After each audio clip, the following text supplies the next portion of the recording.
चौधरी भजनलाल के किले मंडी आदमपुर हलके में 1968 से लेकर अब कोई भी नेता सेंधमारी नहीं कर सका। भजनलाल से लेकर उनकी पत्नी, पुत्र वधू, पौत्र और अब दूसरे पौत्र को टक्कर देने के लिए कांग्रेस के टिकट के दावेदारों में जयप्रकाश जेपी व नरेश सैन न्योली, आम आदमी पार्टी के सत्येंद्र सिंह, इनेलो के कोडाराम नंबरदार या फिर जजपा के रमेश गोदारा क्या ढहा सकते हैं चौधरी भजनलाल के अभेदी किले को? यह तो आने वाला समय ही बताएगा।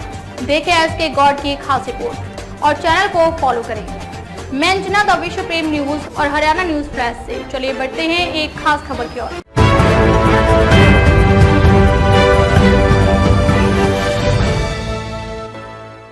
आगामी वर्ष देश व हरियाणा की राजनीति में विशेष रहने वाला है।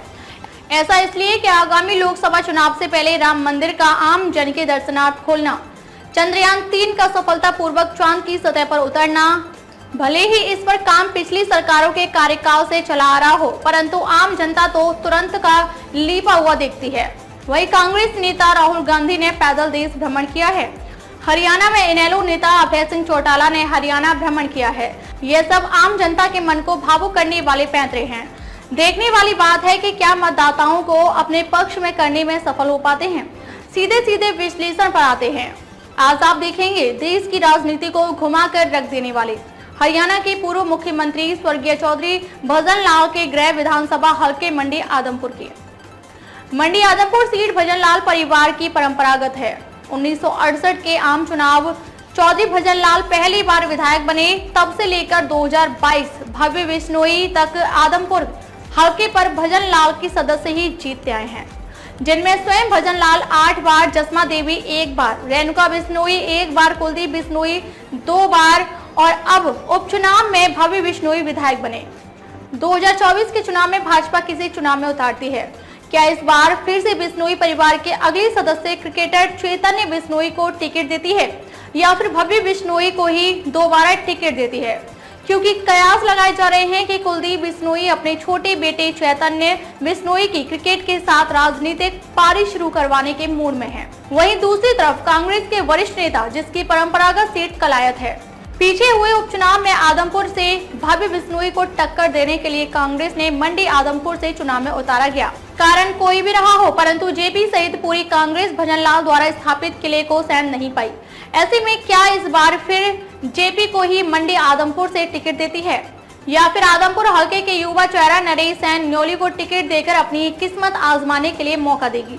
नरेश सैन न्योली पिछड़ा वर्ग से ताल्लुक रखने वाला एक उभरता हुआ सितारा है, जो बेरोजगारों, मजदूरों व किसानों की आवाज उठाने के लिए हमेशा तैयार रहता है।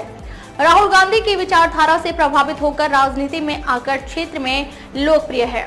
टिकट के प्रबल दावेदारों में से एक है। हरियाणा कांग्रेस में गुटबाजी है, यह सब जानते हैं। नरेश सैन के सिर पर कुमारी सैलजा का हाथ है, ऐसे में वह टिकट पाने में सफल हो सकता है। मंडी आदमपुर हलके में पिछड़ा वर्ग के मतदाताओं की संख्या अधिक होने की वजह से नरेश सैन की दावेदारी को बल मिलता है। नरेश सैन टिकट पाने में सफल हो गया तो बिश्नोई को टक्कर देने के लिए कांग्रेस आला कमान की सहायता अवश्य चाहिए। आम आदमी पार्टी का ग्राफ भी धीरे धीरे बढ़ रहा है। पिछले उपचुनाव के दौरान बीजेपी से नाराज होकर पार्टी छोड़ी और आम आदमी पार्टी के टिकट पर चुनाव लड़ा। यह बात अलग है कि कुछ खास नहीं कर पाए, फिर भी एक बार फिर आम आदमी पार्टी सत्येंद्र सिंह को ही टिकट देती दिखाई दे रही है, क्योंकि आदमपुर हलके में सत्येंद्र सिंह से मजबूत दावेदार अभी दिखाई नहीं दे रहा है। पिछले उपचुनाव में कांग्रेस से टिकट न मिलने से नाराज होकर इनेलो का दामन थामने वाले कोडाराम नंबरदार को इस बार फिर इनेलो अपना उम्मीदवार बनाती दिखाई दे रही है। भले ही पिछले चुनाव में बहुत कम मत मिले, परंतु कोडाराम जैसा कर्मठ, ईमानदार, जुझार, साफ छवि का नेता मंडी आदमपुर हलके में इनेलो के पास दिखाई नहीं देता। हाल समय यदि जजपा की बात करें तो 2019 चुनाव में लड़ चुके व क्षेत्र के रसूखदार व्यक्तित्व के धनी रमेश गोदारा व उम्मीदवार हैं, जिसके पास बिश्नोई समाज के साथ साथ हर वर्ग पर अच्छी पकड़ है और पार्टी में भी अच्छा खासा रुतबा है। यदि जजपा हाईकमान ने गोदारा को टिकट दिया तो बहुत कुछ उलटफेर हो सकता है। अब इंतजार 2024 के चुनाव का और उसके बाद परिणाम का। खबरों में अब तक ले बस इतना ही। फिर होगी आपसे मुलाकात एक ऐसी ही प्रमुख खबर के साथ। तब तक के लिए नमस्कार और देखते रहिए द विश्व प्रेम न्यूज और हरियाणा न्यूज प्रेस।